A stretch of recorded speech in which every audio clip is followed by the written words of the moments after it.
Padme Hum, Om Mani Padme Hum.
Good evening, everyone, and welcome and well zooming from wherever you are. Thank you very much in joining me and everyone here together,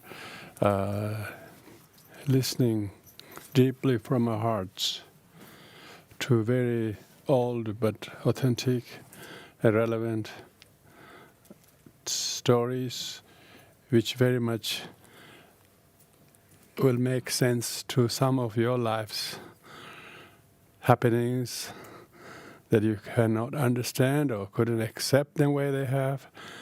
When you understand these stories, it will reveal you how you may learn to accept them and turn around and use it as a very revealing way to understand life in general and particularly those of yourself, because often we don't understand many things in our lives, why they have turned out to be the way they have, without realizing the past causes and conditions that may have led them to be the way they are.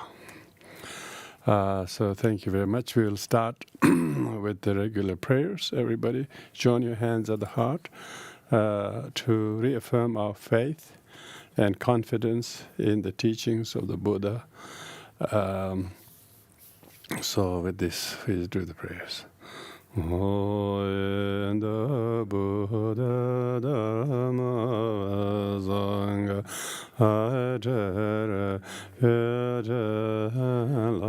Dhamma Bhavachu Ajivandala Ajara Buddha Ujuvavi and the Buddha Dhamma Sangha Ajara Vijala Dhamma Bhavachu Ajivandala Ajara Buddha Ujuvavi and the Buddha Dhamma Sangha Ajara Vijala Dhamma Bhavachu Ajivandala Ajara Buddha Ujuvavi. May all beings have happiness and cause of happiness. May they be free from suffering and the cause of suffering. May they know apart from happiness that know no suffering. May they dwell in equanimity, free from attachment, aversion, those near and far. May all beings have happiness and cause of happiness. May they be free from suffering and the cause of suffering. May they know apart from happiness that know no suffering. May they dwell in equanimity, free from attachment, aversion, those near and far. May all beings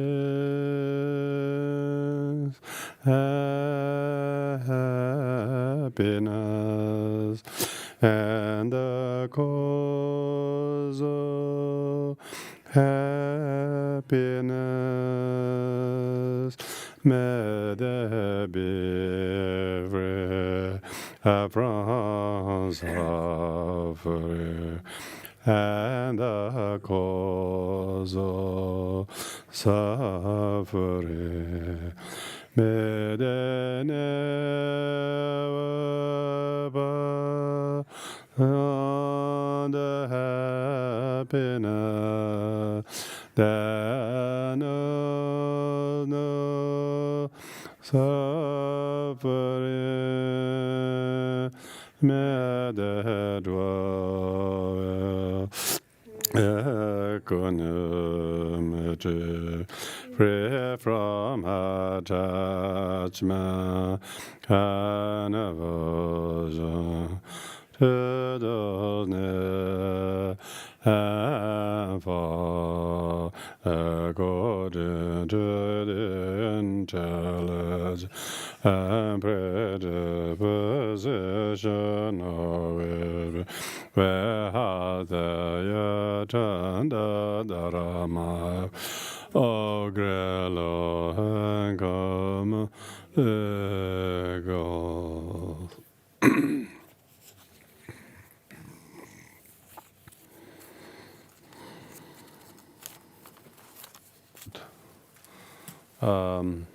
Is different from reading so-called scriptures thinking there was a divine author. In Buddhism, we never say Buddha wrote this. It's Buddha taught this.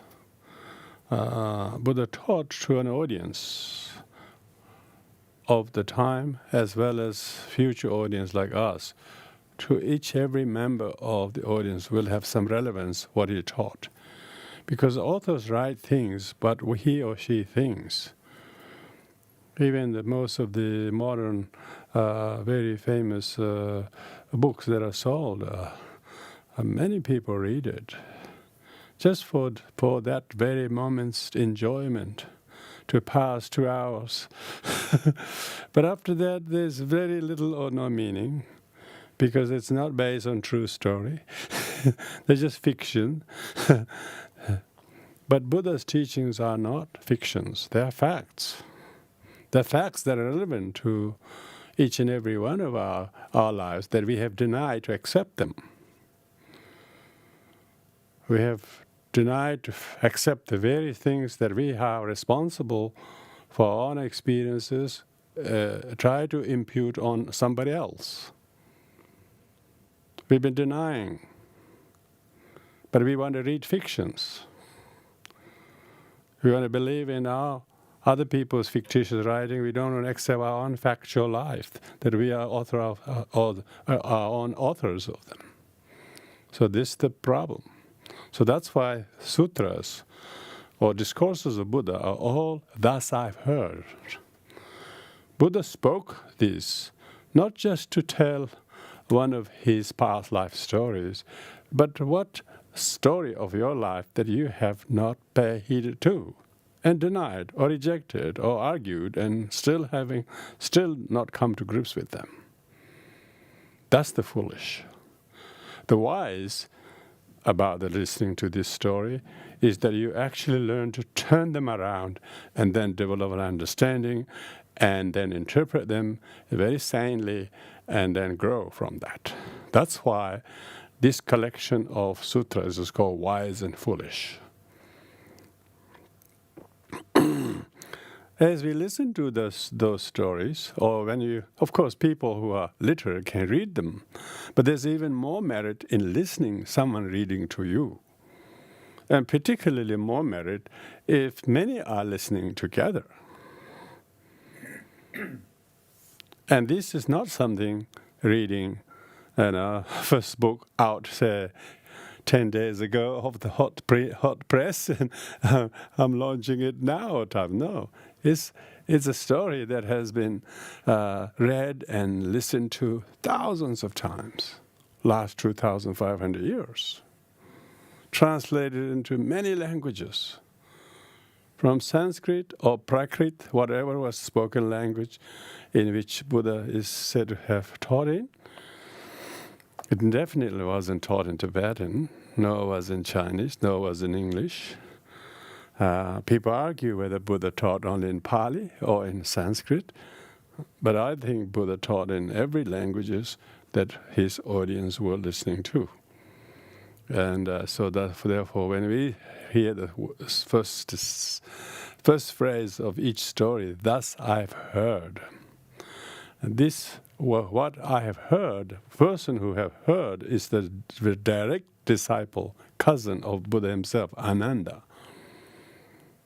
who not only heard the stories,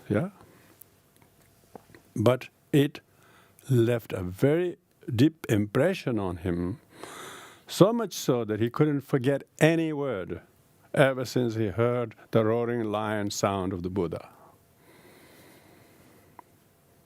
Not only the actual semantic or the language of the story, but every morale, every wisdom that is there, that everyone who listens to carefully will be able to relate to it and then put a focus on their own life that they haven't accepted, whether whatever you were brought up or whatever things didn't go well with your family or child or whoever with or whatever with, that you have still not come to grips and have always thought he or she was wrong and you were wronged.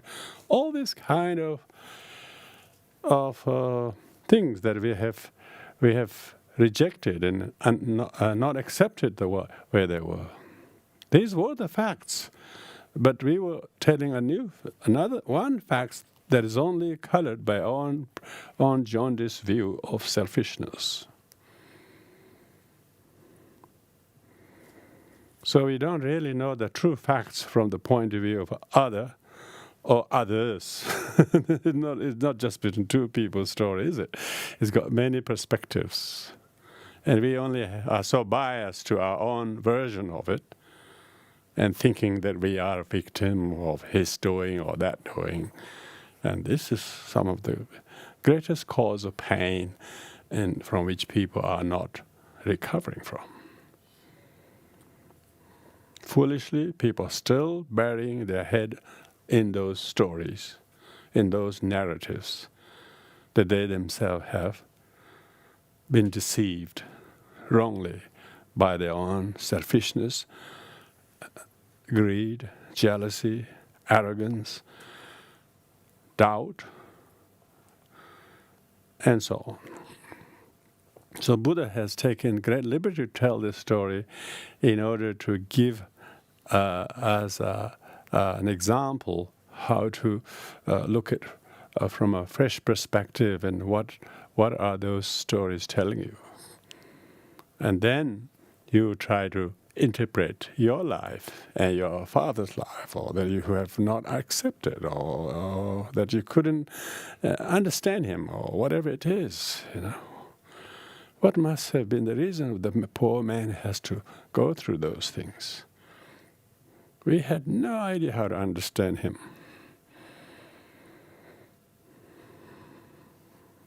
So that's why we are reading this. Thank you, everybody. This has 51 stories, and we have read 14 of them in the previous few sessions. And today I'll begin with chapter 15. Because the English language is fairly easy to understand, unless there are phrases or words that require a little bit of commentary, I will mainly read it through. But wherever there is a relevant place that need comment, I will do. Otherwise, I read, because this is a translation not only from Sanskrit into people believe was translated into Central Asian language called Khotan. Khotan doesn't exist as a country today, but probably somewhere in Central Asian Republic. I don't know whether it's on somewhere in the Silk Road. It is said this was just translated from Khotanese language into Chinese. And from Chinese, it was translated into Tibetan, which is quite a... for some reason, Tibetan monks couldn't find the original in Sanskrit in India. So the Tibetan monk Choedak translated from Chinese into Tibetan. He was a trilingual translator. He was conversant in Mongolian, Sanskrit, and Tibetan. So he translated it into Khotanese language to Chinese, and Chinese into Tibetan. And then in the 18th century, it was translated from Tibetan into Mongolian. And from Mongolian, this was translated into English. So it has gone through at least 4 or 5 translations. I don't know what. If something is lost in translation, we would have lost a lot. I don't know what's left of it. Anyway, this story is about Kunda. Kunda, the beast, gives his body. This is all about self-sacrifice. Thus, I have heard at one time, the enlightened one. The enlightened one refers to the epithet of Buddha. So Buddha was residing in the Vulture's Peak in Rajgriha. This is a modern-day vihar where people go on Buddhist pilgrimage. They go to see the site where Buddha taught Heart Sutra. So that's exactly the Heart Sutra teachings of Vulture's Peak in Rajgriha. Once, upon one occasion, when the Buddha had taken a cold, the physician compounded 32 kinds of medicine to cure him. Yeah, so it's important to know that even enlightened ones sometimes act as though he has taken a cold. So don't idealize that enlightened being's body is made out of thin air. He's also born from his parental fluid. His body may have many attributes, but sometimes he actually shows that he has taken a cold. And he was given 32 kinds of medicine to cure him. Thereupon a thought of envy arose in the mind of Devadatta. Devadatta is his notorious cousin. He was very jealous of, Devadatta is a young Buddha's younger paternal uncle's son. He's always against his cousin brother. So envy arose in the mind of Devadatta, who announced that he was equal to the Buddha and that he could take same medicine that had given to the Buddha. The physician told him, the Buddha's body is not the same as yours. If he give you the same medicine, your body will refuse to digest it and you will become ill. Devadatta said, there is no difference between the Buddha's body and mine. I shall take same medicine. Give it to me. So this is kind of a rival, when you have people rivaling, always something to compete with you, particularly if someone is in your cousin, what would be like that to you? How have you handled it in your life? How has things soured with that encounter, And Buddha had him doing that all the time.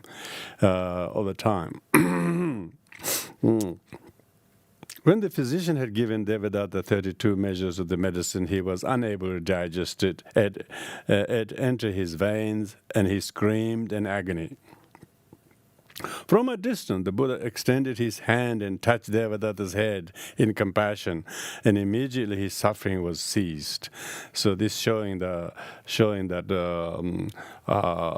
there was a purpose for Buddha to take in ill, because his cousin was always competing with him. Yeah, so Buddha took as he was ill, but and then when Devadatta took the medicine, it didn't digest him, and he got very sick. And then the Buddha touches him from distance. Buddhas could just like maybe a laser beam, send his laser beam like light to him, and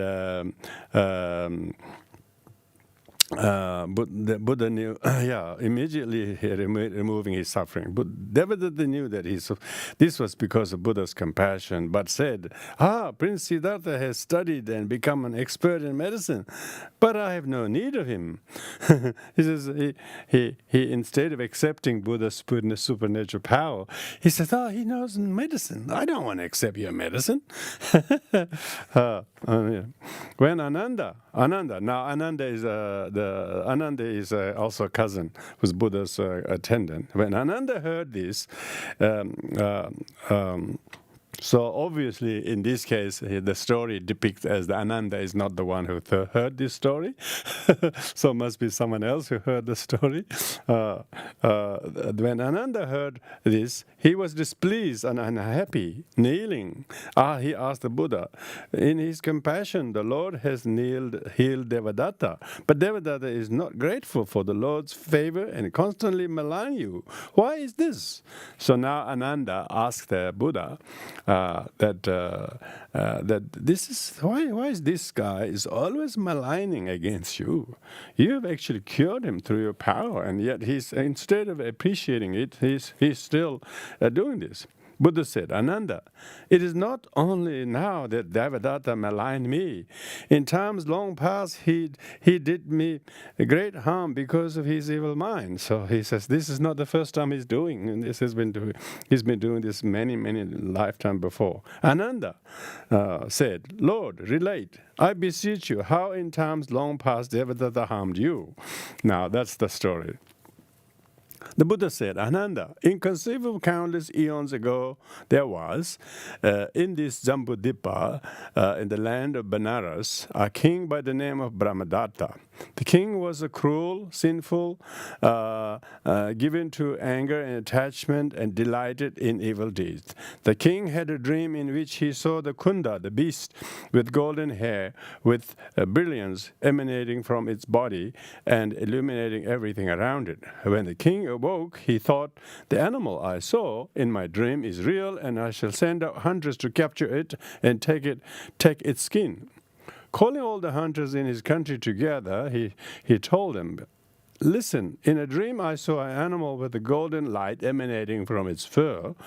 That animal must be somewhere. Search for it, find it, skin it, and bring the skin to me.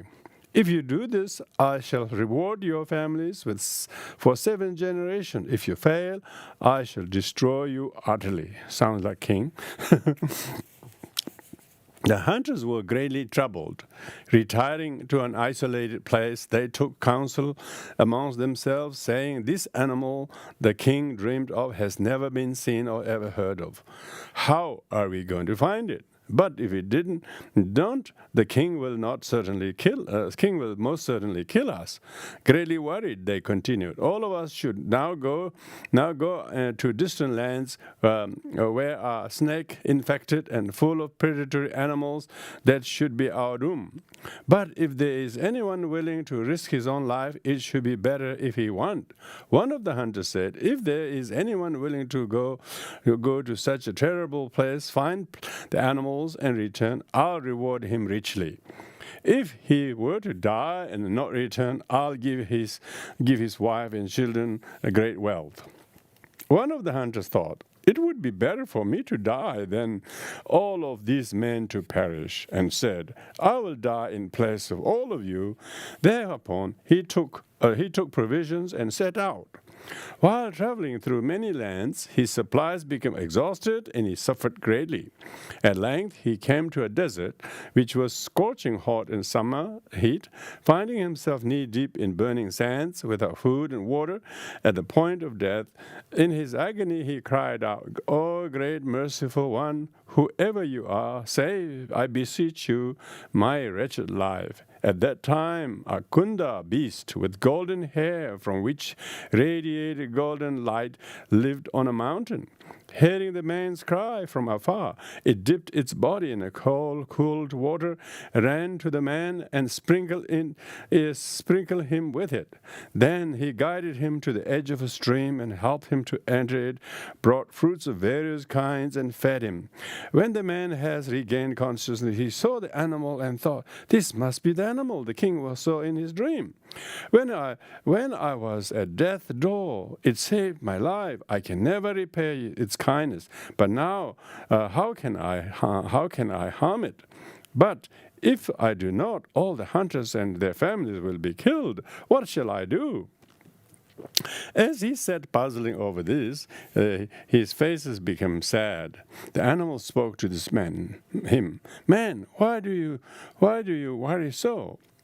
Through his tears, the man explained the reason for his coming. The Kunda, the beast, said, "There is no reason for you to be worried. My skin is very easily removed. I know that throughout all my former lives, I have occupied countless bodies and never done a single meritorious deed.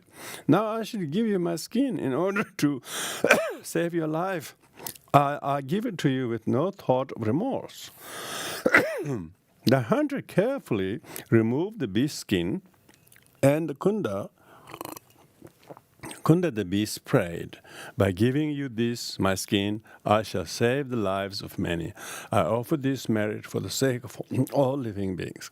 May all beings attain supreme enlightenment, be delivered from the sufferings of the round, and may I attain the bliss of nirvana."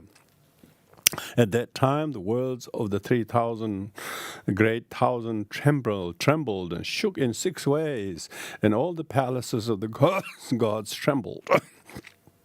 The gods became frightened, and seeing that the Bodhisattva had offered his skin from his own body, descended from the firmament, came to Kunda the beast, strewed celestial flowers, and let fall a rain of their own tears. When the skin had been removed from the body and the blood flowed, insects and ants collected in great numbers and ate the flesh. Without moving, the beast offered it to them and then died. Those insects and ants which had eaten the Bodhisattva's flesh were reborn as gods. The hunter took the skin to the king, who rejoiced greatly and said, "This is the only one of its kind." Placing on his throne, he slept on it. Ananda.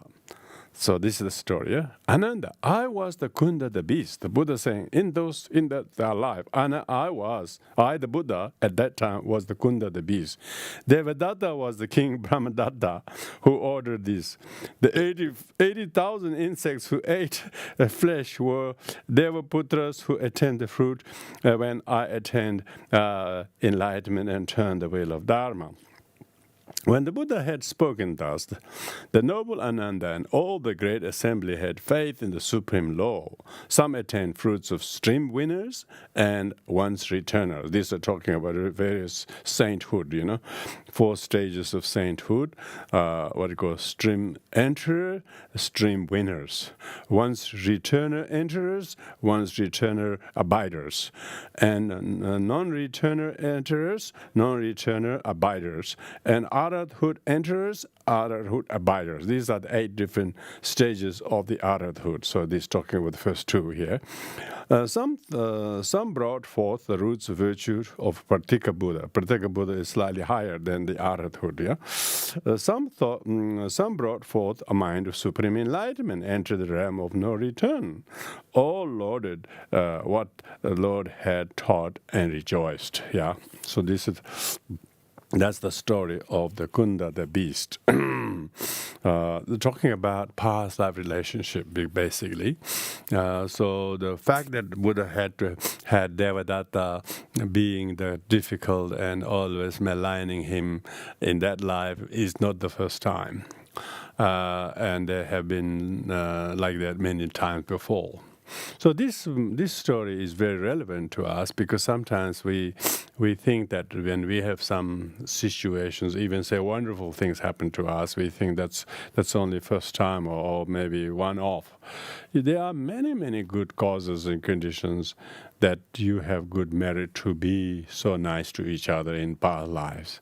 You may have offer prayers that may this not be the only last one, but maybe meet again in the future. So we are some people in your life. You're so fortunate to have each other, But never have you thought, what many times. Similar kind of karma we have accumulated before. So this enables us to become wise and rejoice the people and things that we have in good situations. At the same time, those people who we are difficult to, it's not only they are difficult to us, but would be just as difficult to them. Remember that. They don't think we are great, If we think they are not great, they probably doubly think we are worse. But what is the karma, mutual karma, that must have created? Is this the only time that this kind of relationship is happening? Is this going to ever end? Is this the only me and this person, or is there many millions of people who have similar situations in the past? So therefore, we need to sort of universalize our case and not personalize me and this person and then get depressed about it. We should universalize this kind of life. Things happen to everyone. And there are many, many multitude of reasons why we have gone through the things we have gone through with certain people. And we should humbly accept them as mutually contributed karmic results ripening, rather than an act that is consummated by one person upon us, and that we have fallen victim to their wrongdoing. That's exactly, most people always moaning and groaning about their life's difficulties as a dint of someone else, as we had never done any causes that has brought this very, very result upon us. And hence we are refusing to apologize or forgive or let go. So the purpose of this, thus I've heard, is that we need to hear this story. We need to pay heed to this and then revisit and interpret our lives and people in our lives' story, and be gentle and kind to each other, not being so vindictive and nitpicking and angry and guilty or resenting each other. This is that's the foolish. That's the foolish. Sutra of wise and foolish. Yeah, people are staying foolish. And they don't see the wise way of looking at things. So Buddha, because when Buddha had Devadatta doing this, Buddha was deliberately healing his cousin instead of minding what he's doing. He says, this is we have been there so many times, and so he couldn't be upset by his behavior. So it's like saying, he's my little brother. We've been through like this many lifetimes. He needs understanding, and therefore you don't react and overreact to it. Whereas others are not talking to their brothers, not talking to their cousins, sisters over one issue, and they're crook at each other and still think, why is he ignoring me? And one is ignoring him just as much. And mutually, there is this incredible alienation from each other, and therefore depression. Lots of people have depression, but depression is caused by things like this, You can learn to not to get depressed by learning to accept and be gentle and accept. Then we have heard the story. It's one thing about knowing about Devadatta and Kunda and so on. Another thing is us, the Kunda in us, Devadatta in us, towards somebody. Then we have really heard the story. It takes a little time. it didn't take me to read that story, but it will take a little while for us to take heed to this in relation to our own story, and then try to allow that space and let go and forgive and be kind and understanding. So that's chapter 16.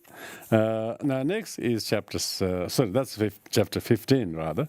Now we come to the chapter 16 in praise of the blessings of a monk. Exceedingly great and manifold are blessings of him who has become a monk. Inconceivable are the blessings of him who has allowed his son, daughter, manservant or maidservant to enter the monastic life, or has himself become a monk. So that's the first paragraph. It's really a prologue saying the merit of becoming a monk or a nun. The blessings of him who has become a monk or allowed another to become a monk far exceed the blessings of him who, by means of virtue of charity, has possessed wealth for 10 lifetimes, or of him who has been born for many thousands of ages among the 6 realms of gods. So the second paragraph talks about the amazing merit that exceeds the merit of being born as a god. That shows that in Buddhism the gods are not regarded as heaven, as the Judeo-Christian people think the god is some who are no longer subjected to death and fall down in a lower rebirth. And Buddhism sees the god realm as only temporary. We call them transient god realm. Judeo-Christian people think God is heaven. That's perfect and it's eternal. You cannot reach to eternal heaven because it's eternal. Eternal cannot get to. Eternal means there's no one can become eternal, because if they're not already, they can't become it. So one may ask why this is so. This is because of the virtue which derives from charity will eventually become exhausted. But the blessings of becoming a monk go beyond the limits of time and have no end. So talking about the merit of a person taking on robes and staying very diligent as a monk, his or her merit of being a monk will exceed the merit of people pouring their wealth out of generosity to the poor or to the venerable or to those kind and grateful people. Again, through the virtue of observing the precept, one may become a sage who possesses the 5 supernormal powers. 5 supernormal powers. This supernormal power means the clairvoyance, clairaudience, and so on. And even rejoice in the realm of God Brahma and endow with extreme wealth. But the blessings of him who has become a monk in the teachings of Enlightened One are beyond conception, and blessings of the bliss of Nirvana is indestructible. It's talking about the merit the monk has to spread the Dharma, to positively influence the life of many people. So it's talking about the merit of the blessed Vinaya, or discipline and meditation and wisdom that the monk has. The very persona, very identity of being a monastic has incredible merit. If one were to construct a stupa of 7 precious jewels so high that it reached the heaven of the gods of the 33, the blessing from these would not equal those of becoming a monk. Yeah. So that's talking about in comparison with building. Some people might building a huge stupa or something. They think it's so great because it attracts thousands of people or whatever. But so what, It's just a thing. It's just a monument. Whereas a monk could if there is no monk in the stupa, then it's just another Borobudur. Another monument, But if there is a monk can influence the world, likes of His Holiness Dalai Lama, a simple Buddhist monk, by leaving confines of Tibetan people, Tibetan place, and left Tibet and come to the world. He's just an incredible ripple effect that the world is experiencing today. Shows the benefit of a simple Buddhist monk. whether in the high office of Dalai Lama or not, that's given to him by other people, but for him who he is as a simple Buddhist monk. So this is very much, so you can understand what a great being, a monk, can actually influence the world. One may ask why this is so. It is because ignorant, benighted men could destroy a stupa of 7 precious jewels, but no one can ever destroy the blessings of him who has become a monk. Yeah, that's right. So many presidents can come, so many prime ministers can come, go, Some even go to prison, but the Dalai Lama stays for whole. You can't have a day, the number of days, number of days of the Dalai Lama is not like the duration of a president or prime minister or combination of all. If one desires the Dharma of blessings, he must realize that there is no other way than becoming monk in the teachings of the Enlightened One. There is no Dharma superior to this. You can't even have Dharma without people who hold the Dharma. So it's talking about really the monk is so important because the monk is the repository of the Dharma in knowledge, in practice, and discipline. It may be likened to a wise physician who heals the eyes of the 100 blind men and returns their sight to them. Or it is as a man who prevents a violent person from tearing out the eyes of 100 men. Although the virtues of these two are beyond conception, the blessings of him who allows another to become monk or himself become a monk are even greater. One may ask why this is so.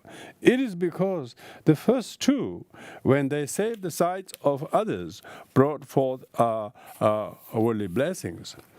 That happiness had to do with the fleshy eye and material existence. But those who allow others to become monks or themselves become monks by aiding each other will gradually, at the end of the kalpa of living beings, attain the eye of supreme wisdom, and self-nature of his eyes of wisdom will never be destroyed, even unto the end of the kalpa. Throughout the blessings of this virtue, man and gods will rejoice in inexhaustible possessions, and in the end will attain the bliss of enlightenment. One may ask why this is so. It is because the Dharma of the monk destroys the realm of Mara and causes the lineage of Buddha to increase. Even today, the existence of Buddha Dharma from the Buddha, we're talking about 500 BC onwards until now, the fact that teaching is still alive is because the lineage of the monastic tradition honoring the Sangha has not died. So this is really talking whether so many monasteries were destroyed in Tibet, in India, everywhere. But the spirit of the Dharma has not died because those monks, led by His Holiness Dalai Lama, escaped from the fangs of the enemy and left everything material value behind, but brought sacred books on their back and then escaped. And the same happened when Dharma perished in India. Same happened, that Dharma was transported to Tibet because likes of Shantarakshita and all many great Indian monks like Atisha, and they came to Tibet. And that's how the Dharma came, not because building is brought from India to Tibet and then Dharmas flourish, So that shows why we take refuge in the Sangha. Buddha, Dharma, and Sangha. If the Sangha is the very nearest proof of existence of Dharma. If there is no living Sangha, there will be very little teaching and practice of the Dharma. Ordinary lay people don't have time and commitment. They may be interested, they may have faith, but they only can practice a little bit, but not really to the fullest extent. And they don't have the realization, they don't have the discipline, they only have faith. But the monks have totally renounced their life, totally for the service of the mankind and sentient beings by devoting the Dharma. And this lineage has not died. So when we pray for the furtherance of the Dharma, we always offer long life prayers to our long life of our masters, because who are upholders of the Dharma. So this is very, very poignant. That why we respect the Sangha and why we do is because of that.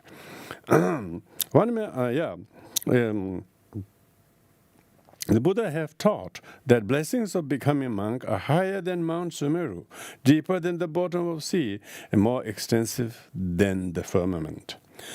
Grave indeed is the fault of him who obstructs or hinders another from becoming monk. It may be likened to a monk who enters a totally dark house in which he can see nothing. He falls into the pitch black abyss of hell. The result of his sin may be likened to all the rivers emptying into the ocean. Thus sins accumulate within his being. It is like great conflagration which occurs at the end of the world eon when majestic Mount Sumeru is reduced to flames. The man will be totally consumed by the flames of hell. Thus the blessings of him who allows others to become monk or himself becomes a monk are exceedingly great. He who becomes a monk becomes cleansed through the waters of the sutras, washes away all the defilements, totally alleviates the sufferings of the round, and become a cause for the bliss of nirvana. Through the discipline he courses within the realm of pure precepts. Through the clear eye of Dharma he sees the deeds of virtue and non-virtue throughout the entire universe, and throughout mindfulness he treads the eightfold path of the noble ones and arrives at the city of nirvana.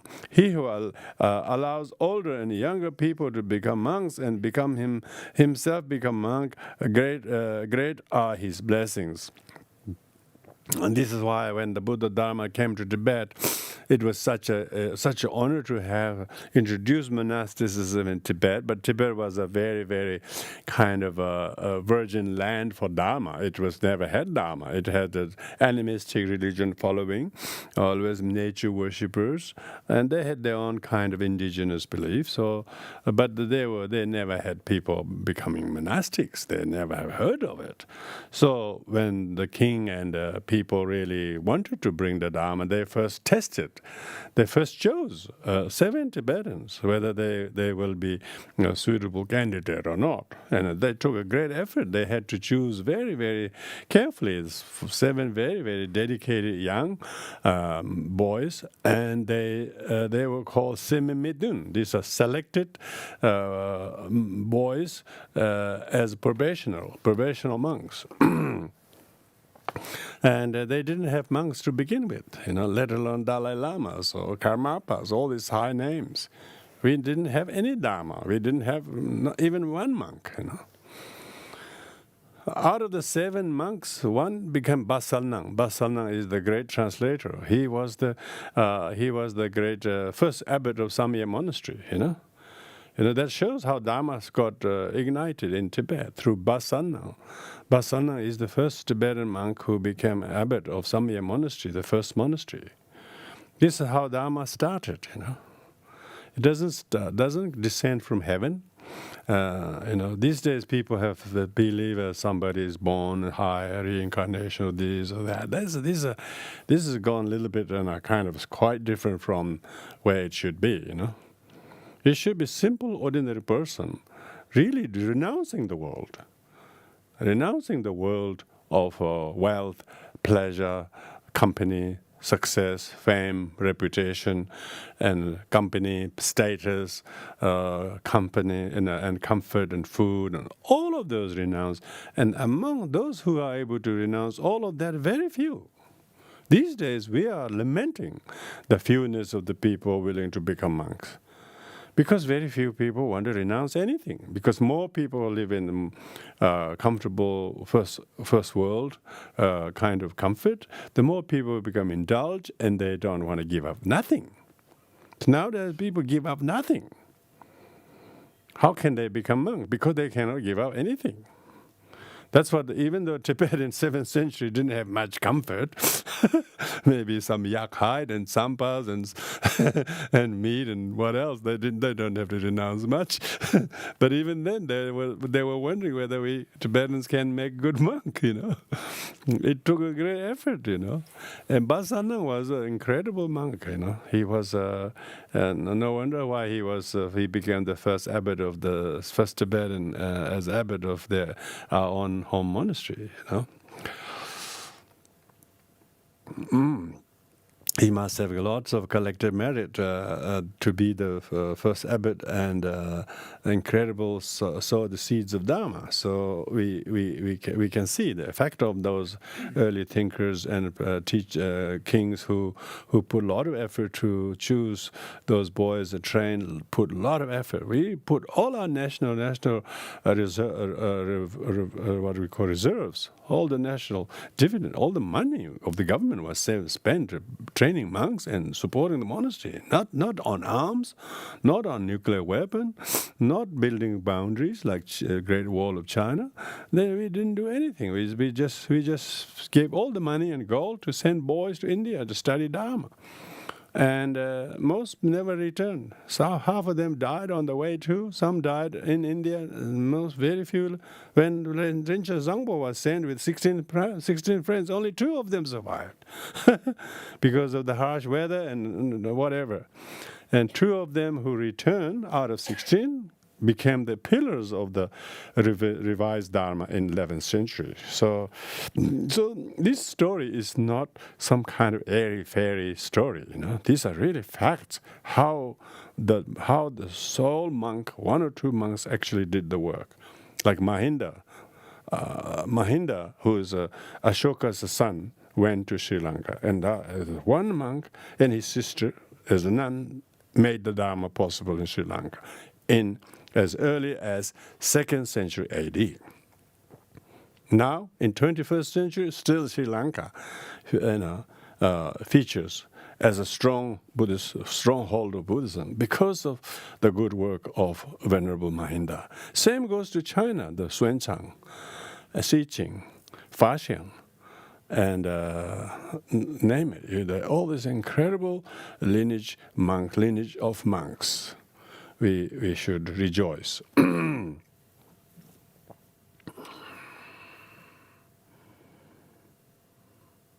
At that time, the enlightened was, so that's just the prologue of this story, the prologue of the story in praise of becoming a monk.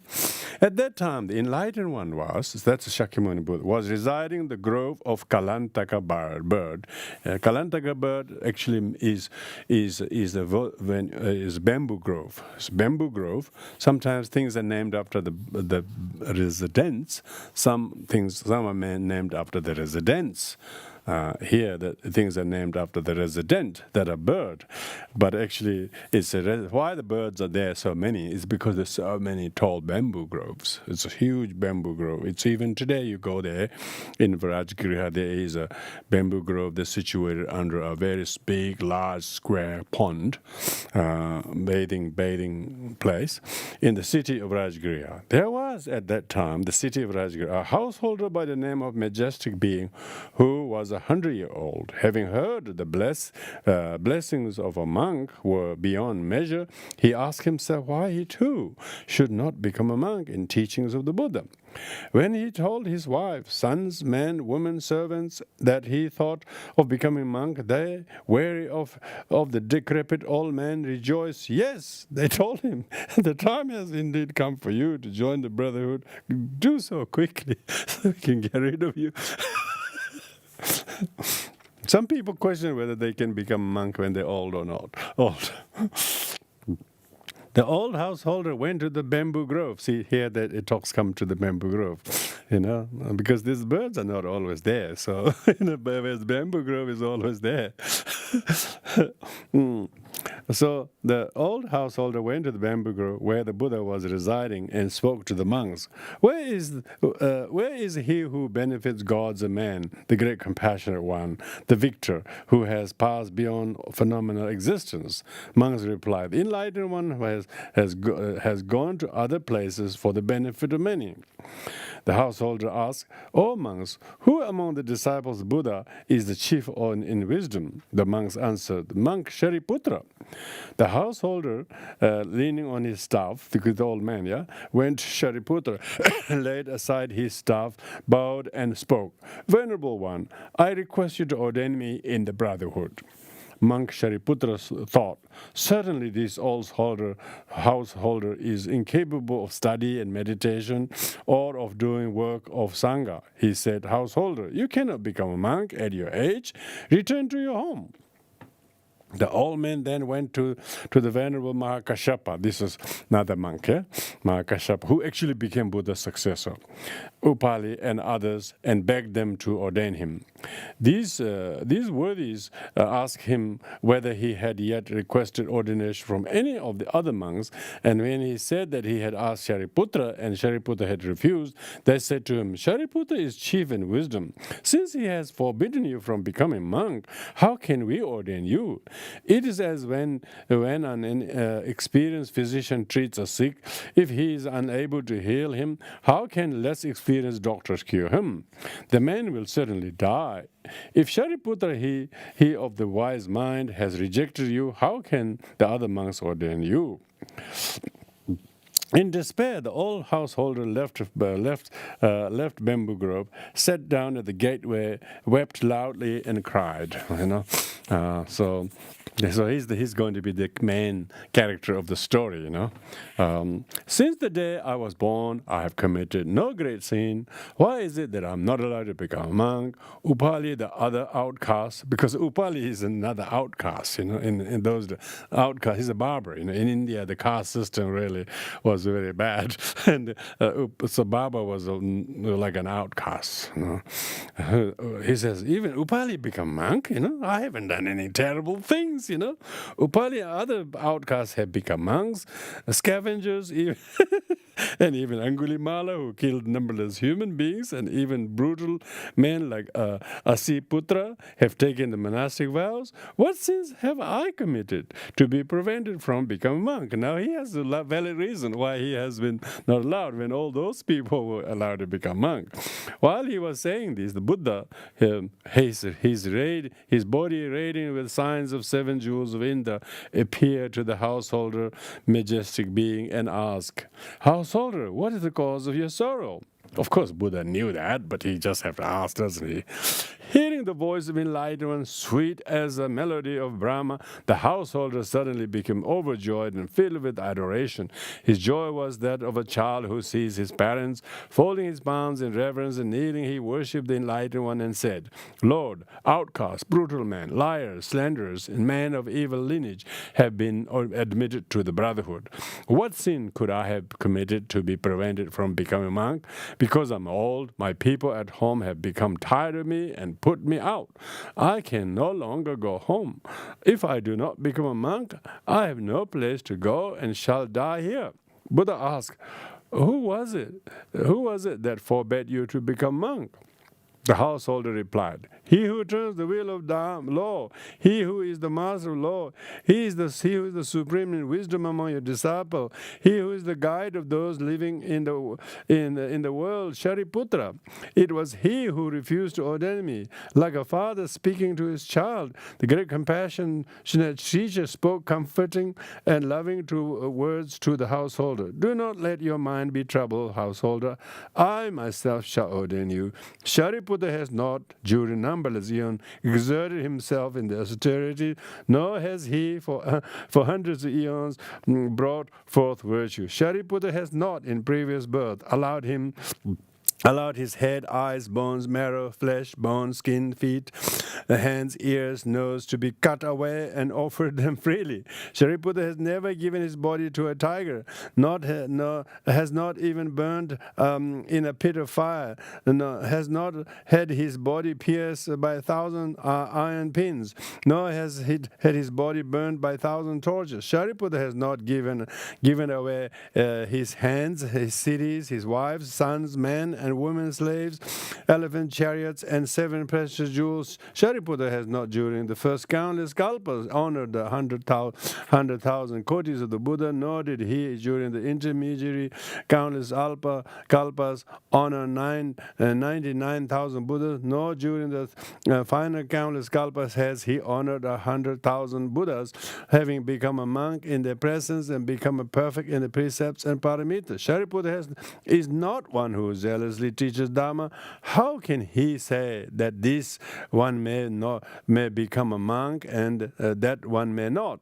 I alone have the authority to endow one with the whole Dharma and to extol the 6 perfections. I alone have put on the armor of patience. I alone sit on the Vajrasana seat, tree of enlightenment. I alone have overcome the hosts of Mara and attain the bliss of perfect Buddha. There is no one like me. Therefore, follow me, and I shall ordain you. Now, from this, it's really become very clear that Buddha was very, very confident to extol his own qualities in comparison with even that of Shariputra, who previous thought was knower of everything. While Shariputra was the chief among all disciples, but he was certainly not a Buddha. But people thought he was. Quite a lot of people think like that too. Arhat is Buddha, or someone with title is a Buddha. Even these days, people think, oh, he's this, he's that, oh, he's a Buddha. What is he talking about? They just had a little title. They just have a little cushion higher than somebody, or they got maybe 5 years senior than the others. But they have nothing to do, not even iota of the Buddha's hair could be comparable with all of their qualities. So this is, who could say this than the Buddha himself, And thus the Lord comforted the householder in various ways, and rejoicing, he followed the Buddha to the monastery. The enlightened one then spoke to Moggallana. Moggallana is the miraculous monk, yeah? You are to ordain this householder. It is your karma. It is who are to ordain him a monk. Why is this? It is because if one being is related to another by karma, the latter should train him in the discipline. If one is related to the Buddha by karma, another may not train him in the discipline. If one is related to Shariputra by karma, neither Moggallana Putra, nor Kashyapa, nor Asanga, nor any other may train him in the discipline. One is trained in the Dharma by him with whom one is related to karma. So this shows that if you had a good karma to be ordained by someone, it is no small matter. So you should rejoice that. Someone might be higher, or someone might be more famous. People shouldn't think of him or her higher famous. People should be contented with the karmically saying, why did I have the karma to be ordained him? And they rejoice that. So even Shariputra could not ordain him because there was no karma. Even Buddha would not be able to ordain this old man, because there was no karma. But Moggallana Putra, Buddha sees Moggallana Putra, and he has a special karmic relation to be ordained. When the honored one has thus spoken, Moggallana thought to himself, Moggallana Putra is really, he's astonished. This household is too old to study, practice meditation, and do the work of Sangha. You wonder what the work of Sangha means, There's some of them are quite backbreaking work, But how dare I disobey the command of Buddha, the king of the Dharma? To do so would be wrong. Therefore, he ordained the householder and made him a monk. So, as Buddha gave direction, Moggallana Putra ordained this old monk. This took place because in a former birth, this man, through the power of accomplished virtue, had been caught by the hook of Dharma, just as a fish caught on an iron hook would be taken out of the water. Now, accumulating saving virtues, this old man day and night exerted himself in reading, studying assiduously, pursuing the sutras, Vinaya, and Abhidharma, and attempting to understand them. But because he was old, he was unable to honor the teacher, bow, go forth with departing guests, because probably he needs half a dozen people to help himself to get up, welcome arriving guests, speak clearly, and so on. And younger monks who had been ordained before him were his superiors, constantly offended him because they thought he was proud of what he read and learned, and did not honor them. Because so this happens actually quite a few times, and I've seen this in Kopan. All this the young Sherpa boys, maybe barely 12-year-old, some maybe 20s, and then all these Westerners in his 50s, tall, and maybe even older ones become a monk and have to do some of the basic chores. It looks very, very odd. They cannot, firstly culturally and physically, it's quite a big chore. You have to do the things that Tibetan monks can carry this hot kettle full of maybe 20 liters of hot tea. They can run and pour them without spilling, and then 30 cups. And of course, it would be quite a difficult task. The old monk thought, when I lived in my own home, my wife and children offended me. Now that I have become a monk, these young monks offend me. What former sins I have committed? Now he says, what is the former karma he created to be offended by everyone? So now you can think about people have offended you. What did you do to be offended like that? Yeah. This young man offended me. What former sins have I committed that such suffering should come about? It would be better to die than to live like this. So he was having a little hard time. Going to the banks of great river that flowed near the edge of the forest, he removed the monk's robe and hung it on the branch of a tree. Kneeling and weeping, he spoke the following vow. If I do not renounce the Buddha, Dharma, and Sangha, I abandon this body through the merits of charity, keeping the precept, exertion, and studying prescription.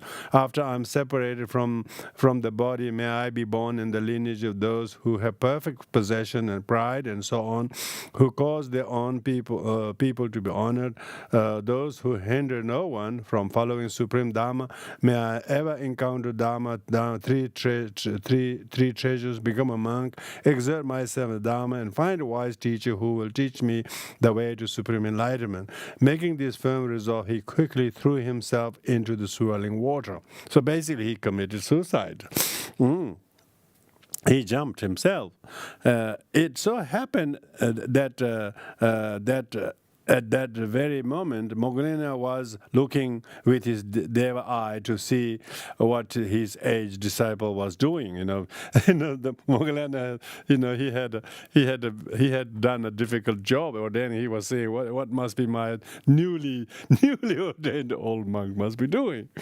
And seeing the old man threw himself into the river, he appeared through his miracle spiritual powers at the water's edge and said, "Son, in the Dharma, why is it that you are perishing in the water?" The old man was ashamed. He thought, Now what shall I say? If I deceive my teacher, I shall be reborn, born a dumb mute in all my future lives. If I lie, the teacher, through his spiritual powers, will know it. If he who is wise in the world, of an upright nature and without guide, him do all the gods honor. He who is unwise and cunning can never become a teacher of others, nor will he be honored. He who is of good character, but without knowledge, can only benefit himself. He can never benefit others. If one is ignorant, stupid, as well as cunning, All who see him will say that he is treacherous and a liar, and even when he tells the truth, will not be believed. It will be wrong to try to deceive the teacher. I shall tell him the truth. He said, "O teacher, my wife and children became tired of me and no longer wanted me. I became a monk and went to the monastery, but the others abused me. Because I was unhappy, I decided to die and threw myself in the water." Hearing these words, Mongolian thought, since neither birth nor death frightened this man, it was useless for him to become a monk. He then said to him, "Disciple, hold tightly to the edge of my robe and do not let go." Like a shaft blown from the wind, like a magician holding a horsehair, like a falcon seizing a lark, like a man opening and closing his hand, they ascended into the sky and flew through the air until they came to the shores of the ocean. There on the beach they saw the corpse of a beautiful woman who had recently died. A snake was crawling into its mouth, out of its nose, into its eyes, and out of his ears. When Mongolian showed this to the disciple, the latter asked, who the beautiful woman had been. The teacher replied, "When the time comes, I shall tell you." Now this is a Mongolian Putra teaching, yeah. Going on, they came to a woman tending a large copper kettle. First she poured water into it, and then kindled a fire beneath it. When the water began to boil, she removed her clothing and jumped into the kettle. Her hair fell off, her flesh cooked, and as the water boiled harder, her bones were separated from her flesh and then scattered to the winds. The bones then turned into a man who tried to eat the flesh from the kettle. Standing behind the monk and watching, majestic being felt his hair rise in terror. When he asked who the person was who was eating the flesh, and the teacher replied, "When the time comes, I shall tell you." It's very interesting, yeah? Going on, they came to an enormous tree with branches and foliage so dense that a needle could not have been inserted between them. Thousands of insects were gnawing at the tree and making a noise like the sounds of hell. Hearing this, majestic being asked what the hideous noise was. The teacher again said, "When the time comes, I shall tell you." Going on, there came a man surrounded by 100 hungry ghosts with human bodies and animal heads, who were shooting flames, arrows at the man whose body was in flames. Majestic being asked who was the man and wondered how he could ever escape from the unbearable torture. The teacher told him, "When the time comes, I shall tell you." Going on, they went in a far country where they saw a high mountain covered with sharp swords stabbing upward. The man was attempting to descend from the mountain top, but was constantly knocked down to the ground and stabbed by the swords. So he had not a moment's rest. When majestic being asked who was the man and the cause of terrible suffering, the teacher again told him, "When the time comes, I shall tell you."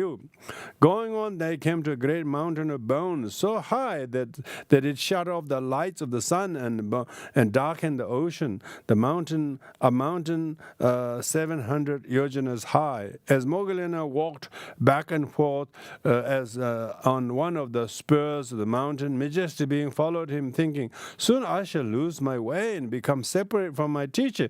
If only I could tell him, only he would tell me what we have seen." Thinking this, he said, "Teacher, I implore you, explain to me what we have seen." Teacher said, "Time has not come. I shall tell you."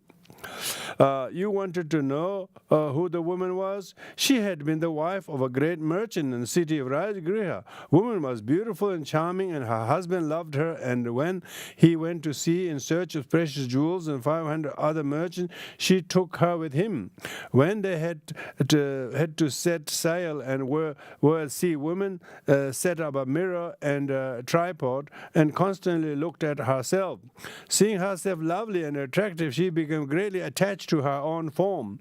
The boat struck an enormous sea monster and capsized, and all were drowned. It is the nature of sea that even when a person drowns, his body is soon washed to the shore. What you saw was the body of the woman who had drowned. When people die, they are generally reborn as that to which they are attached. Majesty being asked, if that is so, then why is it that although no one desires to fall in hell, there are many who do? Teacher said, those who steal the property of three treasures, those who steal the property of parents, those who take the life of other living beings, that is, those who have committed grievous sins, fall in the terrible conflagration of hell, and when they die, such persons who thus first suffer from cold and crave first, and hence they enter the terrible fires of hell. When whoever steals the lamp lighted in the honor of the Buddha, or value of a sharper lamp, a lamp belonging to the Sangha, or property of the Sangha, or creates obstacle to the Sangha assembling, or obstructs the teachings of the Dhamma, or during the cold of winter steals another's cloak, or because he is in position of authority takes away servants or another's cloak in a freezing cold weather, or throws water on anyone, will be reborn in the hell of ice because of these evil acts. Such people first suffer from heat and constantly long for coolness, and from this reason are born in the cold hell.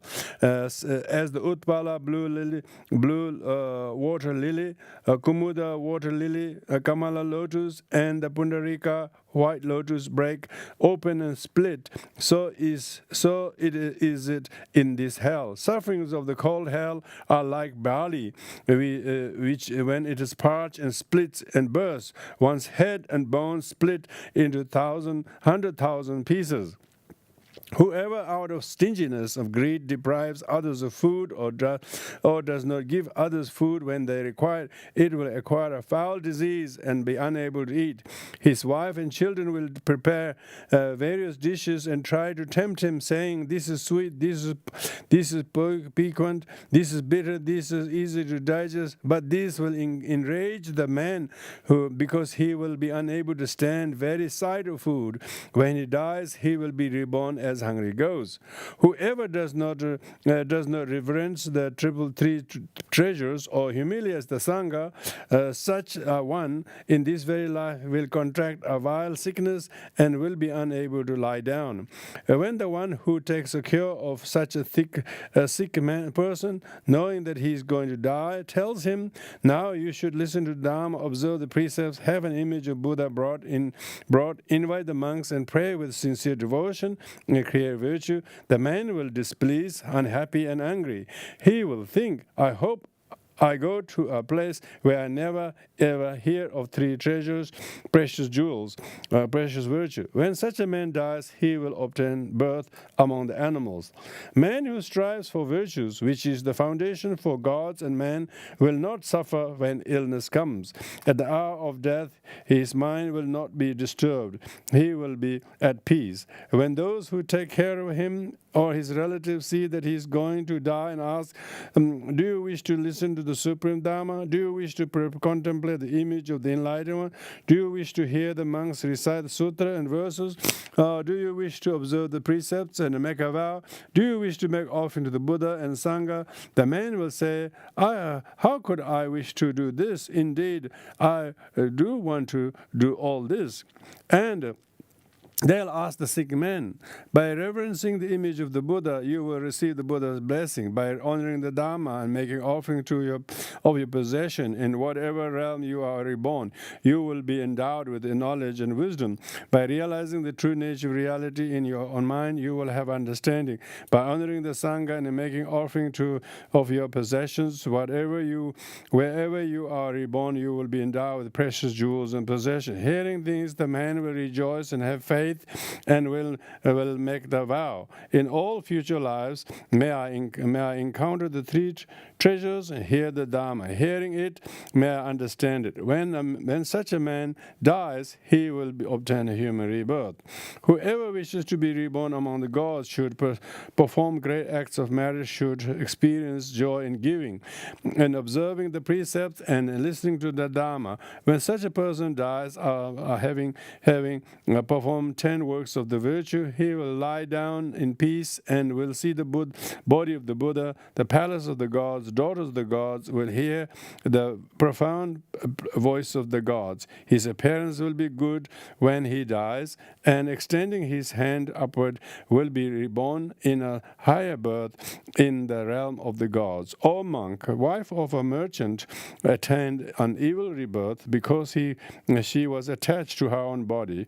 She has been reborn in the great hell where there is endless suffering. Majestic being asked, who was the woman eating her own flesh? The teacher said, in the city of Shiravasti there was a woman, lay disciple, who had a servant girl.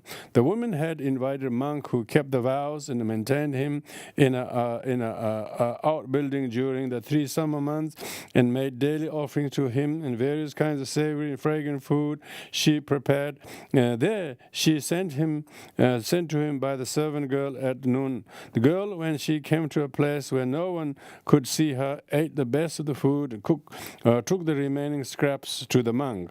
When the woman noticed that the servant girl was putting on weight and her appearance was improving, she asked her whether she had not been eating the offerings of the food for the monk. The girl said, how would it be possible for me, who am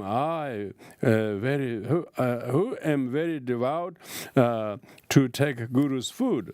The Guru gives me what is left after he has eaten. If I'm guilty of eating the Guru's food, may I eat my own flesh in my next incarnation. It is for this reason that the woman is now eating her own flesh. After experiencing indestructible suffering, she will be reborn in hell, where she will undergo sufferings unimaginable.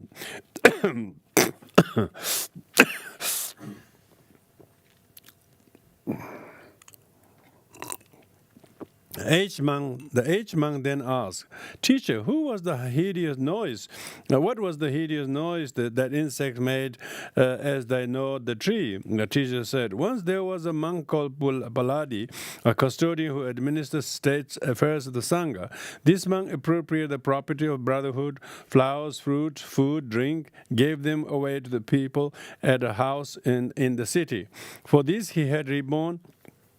He was reborn with an evil reputation, has had to endure terrible suffering because of his sins, will later be reborn in the hell. The insects gnawing the tree are the people who ate the food that the monk took and gave to them. They were reborn as insects. Majestic being are then asked, who was the man surrounded and being shot at by others? The teacher said, that man was formerly a hunter. Because he killed many animals, he is now being shot at from other sides and undergoing unbearable suffering. When he dies, he will be reborn in hell and suffer even more. Will he ever find the path of liberation? The old monk asked, teacher, who was the man attempting to come down the mountains, falling on the sword's blades, getting up and falling again? Teacher said, that was once the powerful minister of a king. Because he killed many people, he now falls on the sword blades. When he dies, he will be reborn in the great hell and undergo unbearable sufferings.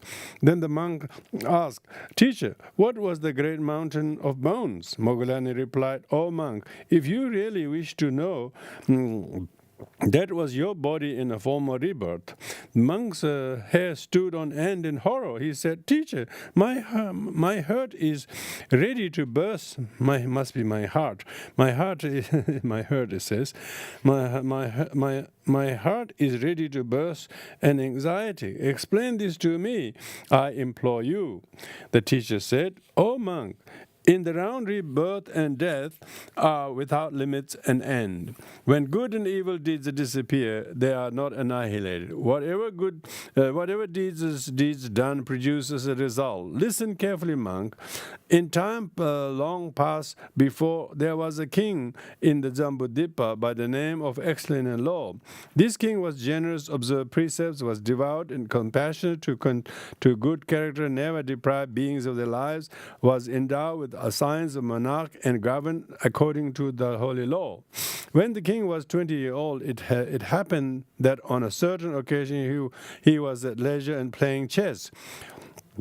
An official brought before him a man who had violated the law and asked how he should be punished. The king, interested in his chess game and paying no attention, said, "Punish him according to law." Thereupon the official executed the man. When the king had finished his chess game and told the official, "Bring the man before me, I want to hear what he has to say," the official replied, "But your majesty, we executed him because he had broken the law." When the king heard this, he fell on the ground in a faint. His ministers sprinkled him with cold water, and then when he regained consciousness, he wept and said, "I renounce my palace, my subjects, my elephants, horses, 7 precious things, and all the rest. They are of no benefit for me now.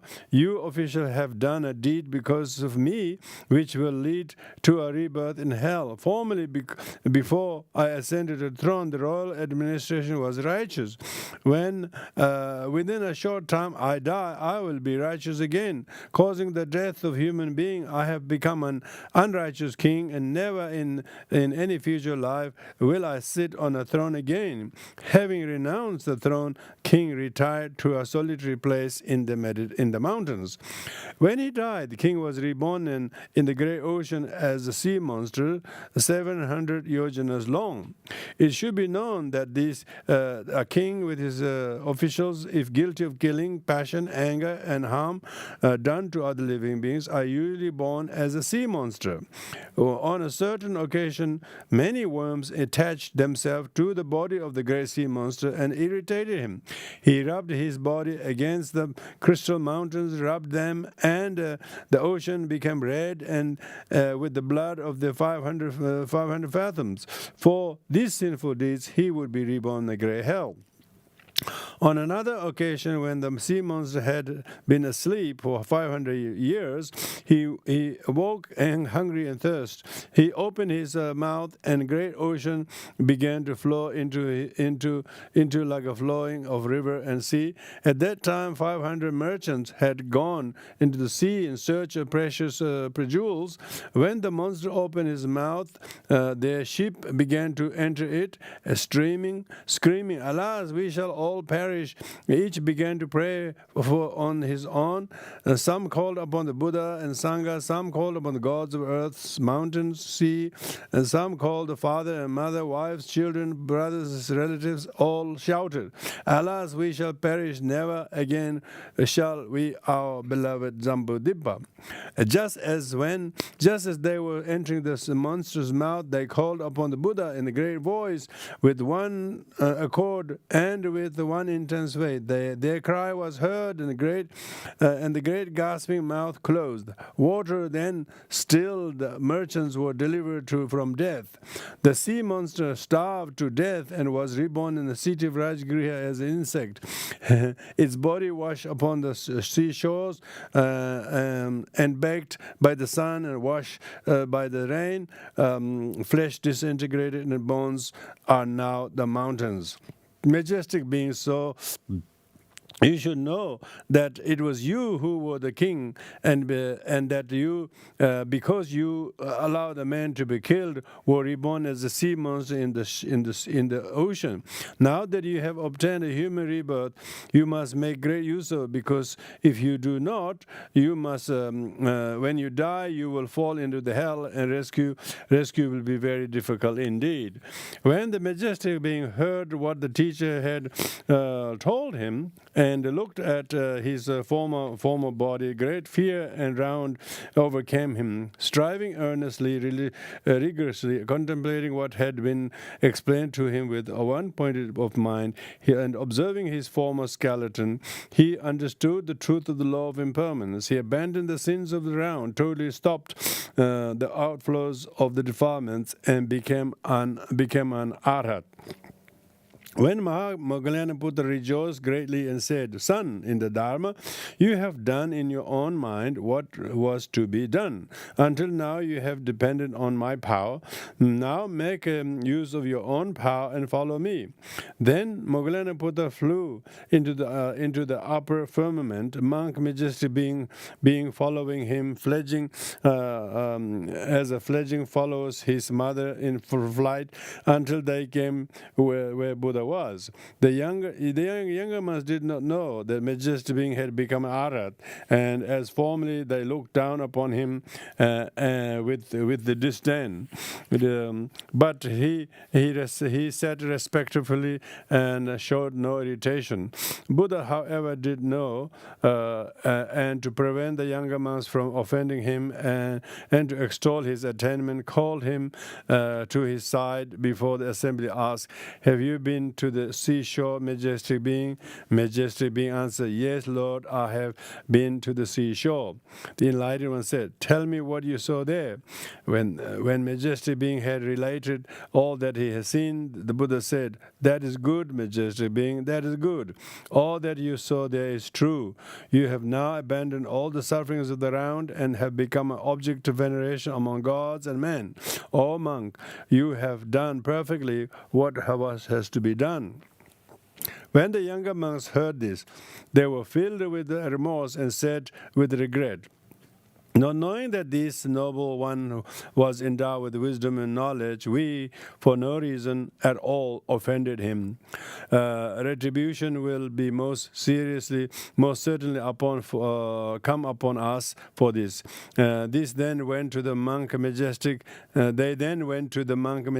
prostrated themselves, and said, "O noble one, the holy one are greatly compassionate. You, noble one, are also greatly compassionate. We regret our sins of having offended you."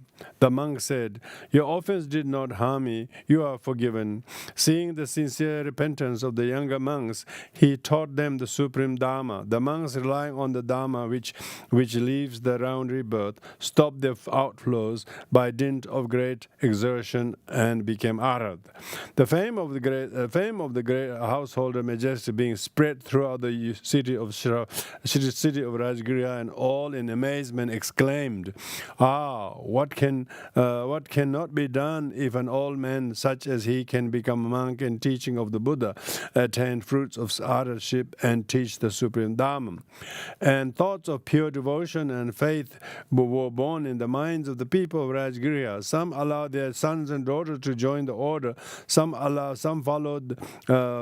their men and maid servants. Some became monks themselves. All rejoiced and believe and said, "The blessings of becoming monk are beyond time and are without limit. Since the 100-year-old majestic being has attained a timeless blessing, why should the young, strong not become monk and attain the supreme bliss?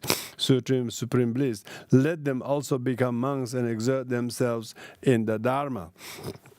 So that story is all about them, not only about merit of becoming monk, but even the one who is treated with contempt by everyone because of his elderly. He too, through the right karma ripening, to be ordained by Moggallanaputra, was able to reach. So therefore, it's never too late. It's better late than never, they call it. Better than late than never if one's karma matures. Okay, now next story is chapter 17. This is monk who keeps precepts. means not just becoming monk is not sufficient. You have to keep the precepts. Those who have taken the precepts must never violate them, even at the cost of his life or limb. Why is this? It is because the precepts are root which penetrates enlightenment. They are supreme of the non-defilement, path which quickly leads to nirvana. In truth, the merits of the precepts are timeless and without parallel. The virtues of him he keeps them are timeless and beyond compare. Just as the ocean is the great element of water in which dwell non-humans, turtles, sea monsters, etc. Precepts are the element in which dwell those many great beings who reside in three vehicles. And just as in the ocean there are found gold, silver, and many precious gems like lapis lazuli, so in the ocean of pure precepts there are to be found precious jewels such as cause of impermanence, 37 dharmas which lead to enlightenment, dhyana and samadhi. Why does the great ocean never overflow? Because the constant fires of the hell cause it to evaporate. And just as the ever-flowing rivers never cause to increase, so is the ocean of the precepts never increased by knowledge, nor it is decreased through the perfecting of virtues. It should therefore be known that the virtue of him who keeps the precepts are great indeed. After the Parinirvana Buddha, there lived a country of Anta, a monk of good conduct, who was a mendicant and did not reside within the great assembly, praised by all the Buddhas. What was the reason for this? It was because the monk had few desires, was moderate, accumulated nothing, ate but once a day, and required no permanent dwelling, whereas the high ecclesias, dignitaries, and other monks who belonged to the Sangha and wore monastic robes were immoderate, covetous, and for this reason they never attained the true glory. The mendicant monk, however, because of his virtue and good conduct, had attained the fruit of the monk and 6 transcendental powers, 3 knowledges, and 8 liberation, and his fame had spread far and wide. At that time there lived in the country of Anta, a lay disciple who greatly reverenced the 3 treasures and who kept the 5 precepts. He did not take life, he did not take what had to be given up, did not harbor sensual desires, did not speak what was not true, did not drink intoxicating drinks.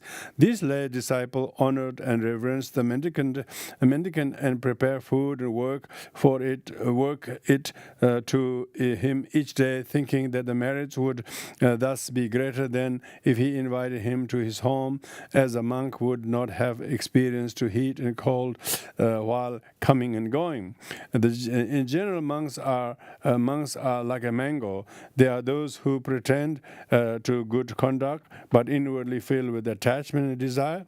Such monks are not part of the Dharma, neglect the precepts, and are similar to mango, which is ripe on the outside, but green in the inside. They are those who are outwardly crude and unbecoming in their behavior, but inwardly observe the pure monastic life and follow virtues and practice Dharma, Samadhi, and wisdom. These are like the mango that is ripe in the inside, but green on the outside. Still others exhibit crude behavior, faulty conduct, and break the precept. They are guilty of greed, anger, and delusion. They are like a mango, both green, both inside and out. Finally, there are those monks who behave themselves seemingly keep the precepts and endow with samadhi and wisdom. Such monks are like the mango, which is ripe both outside and inside, and the mendicant who was like this, ripe inside and out, perfect in virtue and conduct, and he was honored and respected. Now, this story about a monk being like a monk has later on used by Nagarjuna as people being like a monk, a mango. When in his letter to a friend, to King Gautamiputra, Nagarjuna wrote that people are like mangoes. You doing these fun analogies. So this shows that I usually say this. there's never anything even Nagarjuna says that Buddha didn't say. So everything is said by Buddha already. They just bring it out of somewhere like this, out of context. Here it talks about monk, but Nagarjuna used it for the sake of the king, because he was addressing to the king. So he said the king, people are like mangoes, So therefore we should not think everybody is same, as they are look outwardly one and inwardly another. Then you can never tell who is really like. So therefore we shouldn't assume something just from the outer appearance, and also one should not be contented just because people love you or respect you, because one should be checking whether I'm worthy of respect that people give me from my own internal point of view. So these are very good teachings, instructions for everyone, not just because who is a monk, who's not a monk, but like the case of Nagarjuna writing to King Gautamiputra, he's not saying the king should become a monk, but he's asking the king to be like everyone is like a mango, So whether you assess them as how good a human being is, how good a monk is, how good a father is, how good a teacher is, how good a student is, and so everybody has this way of looking at it. Finally, there are monks. So I think I read that. At that time, there was a householder who was greatly venerated the three treasures, and who had a son whom he wished to become a monk. He asked himself for this reason: Why do I want my son to become monk and disciple a wise teacher? It is because if one relies upon a holy teacher, virtues come into being. But if one relies upon a sinner, sins come into being. It is like the nature of the wind, which is void. When it blows through the forest, sandalwood trees, through a champaka grove, it is perfume. When it blows over the place of filth, over a grove of elders, it has an unpleasant smell. It is like a new garment which is placed on a chest containing incense and takes on the odor of incense, but if placed on a filthy place, takes a stench of the filth. If one relies on virtuous holy teacher, virtues will gradually accumulate. If one relies on sinful person, sins will accumulate and increase.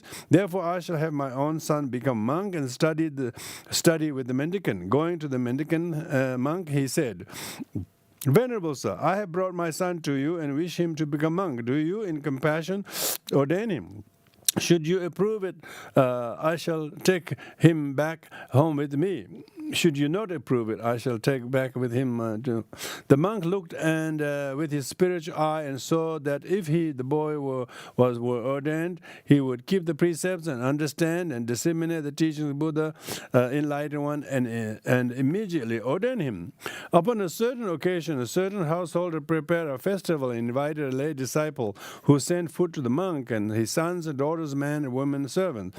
Following the day, while preparing to go to the feast, the lay disciple thought, someone will have to stay home to watch the house, and said, if anyone is willing to stay home, I'll recompense with him for this when I return. One of the daughters said she will stay, and her father told her, it is very good of you to offer to stay home. Nothing bad will happen. As soon as the family had departed, the girl locked the door and remained alone in the house. The lay disciple, hurrying to get to the festival, had forgotten to send the food to the monk, and when noon came to the monk, thought, the sun has passed the door. The householder has forgotten to send any food because of many things he has to do. It is wrong to eat the improper time. I shall send my novice to bring it. Sending the novice, he told him, monk, guard your senses well. Go out on the alms round, remembering what the Buddha taught. Take alms from the city like as a bee takes honey from the fragrant flower with no thought of attachment. Guard your faculties against attachment to form, sound, smell, taste, touch. If you keep the precept, you will attain the fruit. Do not be like Devadatta, who read many sutras but committed many grievous sins and was reborn in grey hell, or like Kokala, who abused the holy ones and through breaking his precept was reborn in hell. Be like a Cholapin Panta, who, although unable to remember one single verse in scripture, kept the precepts and became an arhat. The precepts are a gate through which one enters the nirvana. They are the source of great joy. Remember the rich Brahmin who prepared a 4-month feast for the mendicant who were wise and learned in the Vedas and observed the pure precepts. Each was given a seal of honey off his wrist so it would be known that he had been invited. One Brahmin licked off the seal because it was sweet and disappeared. Then the next day, when the feast convened, the gatekeeper examined the seals. Seal of the Brahmin was missing, and he was not permitted to enter. Where is your seal? The gatekeeper asked. I licked it off because it was sweet. The Brahmin answered. Thus, for the sake of single drop of honey, the Brahmin lost good food for 4 months, as well as many jewels. O monk, do not like the Brahmin, give in to the desire for unimportant things. Do not erase the seal of the precept. Do not abandon the 37 dharmas which lead to bodhi and are beyond attachment, beyond defilements, and the sweet savors of the 5 desires of the gods of man. Do not relinquish the bliss of nirvana and the inconceivably precious dharma. Do not break the precepts of the Buddha of the 3 times. Do not disgrace the image of the 3 treasures, teacher, and the brotherhood. When the monk had spoken thus, the novice bowed at his teacher's feet and went to the city. When he knocked on the householder's door, the girl asked who was there. When the novice said he had come to get teacher's food, the girl was pleased, opened the door, welcomed him, and the monk entered the house. The girl was 16 years old, very beautiful, and overcome with lust. She tempted the monk in many ways. The monk thought to himself, the girl must be deranged. Either that or she has given herself over completely to thoughts of lust and sensuality, and it is sensuality that destroys the precept. While he carefully guarded his behavior, the girl prostrated herself before him and said, O monk, today I found what I have been always longed for. Have pity on me and satisfy my desire. In this house there are jewels, gold, silver, many treasures, as many as the house of the Vaisravana, and they have no owner. I beg you to become the master here. I will be your slave and will honor and obey you. Do not despise my words, but fulfill my desire. The monk thought, what sins could I have committed to be subject to such a hopeless suffering? The precepts of the Buddhas of the 3 times must not be broken. Formerly, when the monks found themselves among lewd women, they entered fire rather than break the precepts. When, in order to make them break the precept, they captured they captured and bound them with ropes, exposed them to the sun and wind, and allowed them to be bitten by insects, or they refused to break them. There were even monks who shipwrecked and holding it onto the plank, gave it to an elder monk in order to keep the precept, and was drowned into the sea. But those monks had the Buddha, the Tathagata, as the teacher and we do not. It was when the champaka flower was crushed together with the sesame seed, and seeds smell like champaka flower. But I am not like that. If I truly adhere to spiritual teacher, why would I even now be committing sins? Surely it would be better to die. If I break the precept, this dishonors the Buddha, the Dharma, the Sangha, father, mother, and teacher. If I run away this girl because of her great passion, which has been satisfied, will shamelessly say that I abused her, escaped, and when townspeople hear this, the lineage will be put to shame. Certainly now, here in this very house, is the time to change birth. Then he said to the girl, maiden, lock the gates, guard them. There's something I wanted to do. Then I'll join you. When the girl went out, locked the gate, the monk locked the door and looking around, found a razor. Rejoicing greatly, he removed his robe, hung it on the peg, folded in his palms, and kneeling in the direction of Kushinagar, where Buddha had attained nirvana, prayed, I do not renounce the Buddha, the Dharma, and the Sangha. I renounce this body for the sake of keeping the precept. In whatever place may I be reborn, may I become a monk in teaching the Buddha of and course in the pure course. May I stop defilements, attain fruit. Having made this vow, he cut his own throat. The blood flowed, and his body became crimson. The girl, wondering what he was doing, went to the door and called. When there was no answer, she broke down the door, looked in, and saw that he was dead. Knowing that her desires would not be fulfilled, her passion subsided. She became miserable, let down her hair, scratched her face with nails, and rolled on the floor and sobbed. When she was doing this, her parents returned, knocked the gate, when there was no reply, sent a man over the wall to see what was the matter. When they entered the door and saw the girl's condition, they asked what has happened. Girl cried, if I say the monk attack me, I will be maligned by the holy ones and will fall into hell and undergo terrible suffering. If I shall tell the truth, I shall tell the truth. She then told what has happened. The impure body of mine will never become a pure vessel and is now a source of misery. When her parents heard this, they were astonished to think that a totally defiled being could in this manner discern the Dharma nature, and said to her, do not despair, all the components of beings are impermanent.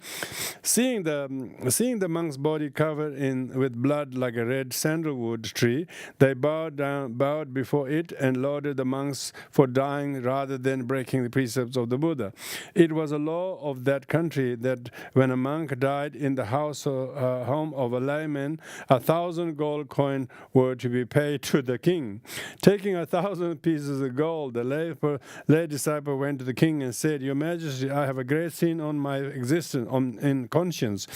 Take these gold coins, I beseech. The king said, In all my kingdom, you alone have faith in the 3 jewels, are of good behavior, speak the truth. Now tell me what sin you have committed. When the lay disciple told that what had happened, the king said, You have committed no great crime. Take the money back. I shall come to your home and honor the remains of the monk. The golden drum was beaten and encouraged. An entourage was formed, and all proceeded to the lay disciples' home, where they saw the monk's body like a red sandalwood tree, paid their respect to it, praised the monk's virtues, adorned it with the 7 kinds of jewels, laid it out on a chariot, and took it on a level plain where all could view it. When they cremated with they cremated with sandalwood. Because the girl was rare in the world for her beauty, the people all pointed her out and said, How could it be possible not to be attracted by such a loveliness?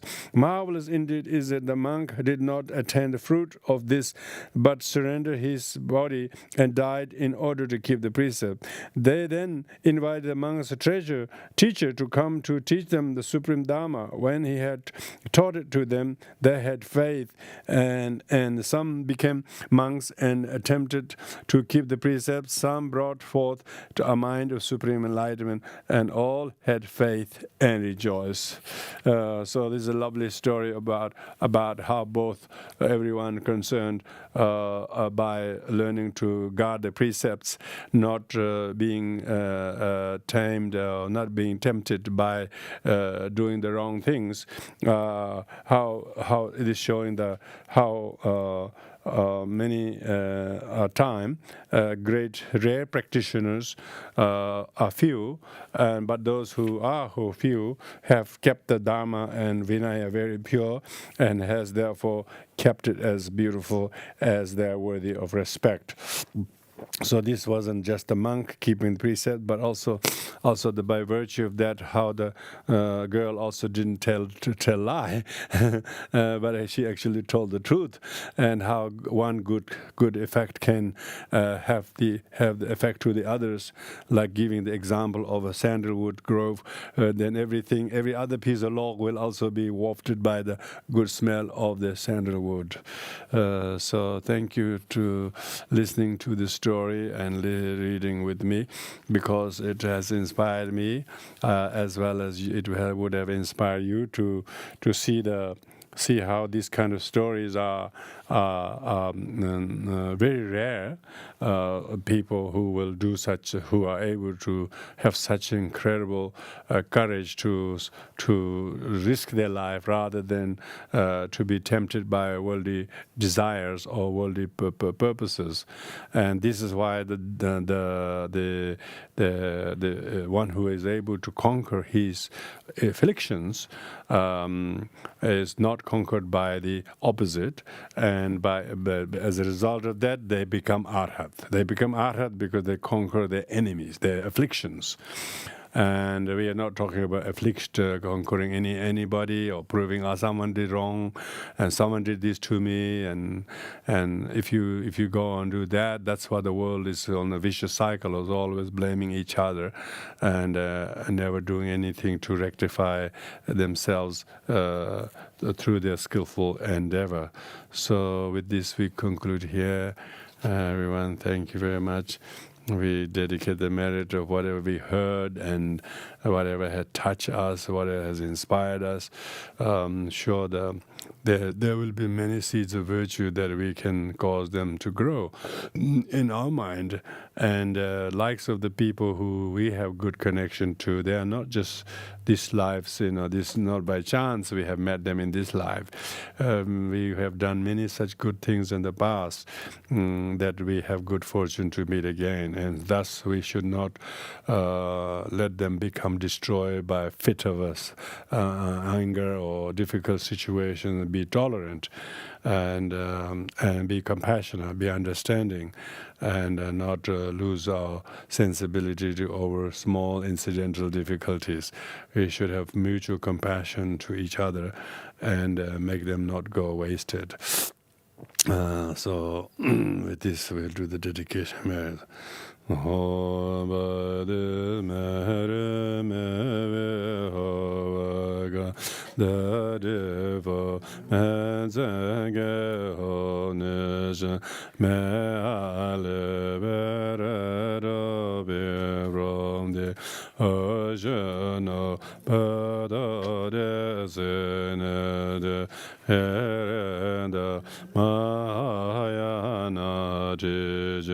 Whatever merit I have, may open beggars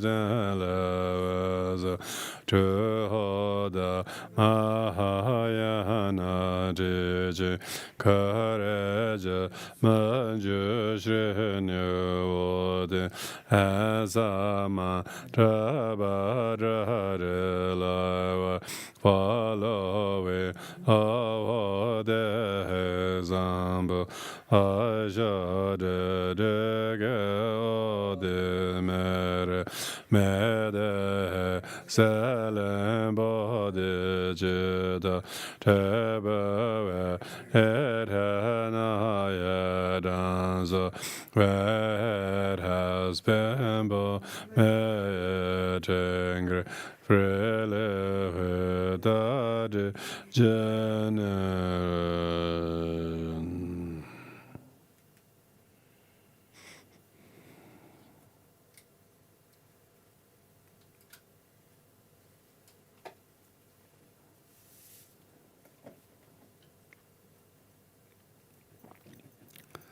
Thank you, everyone.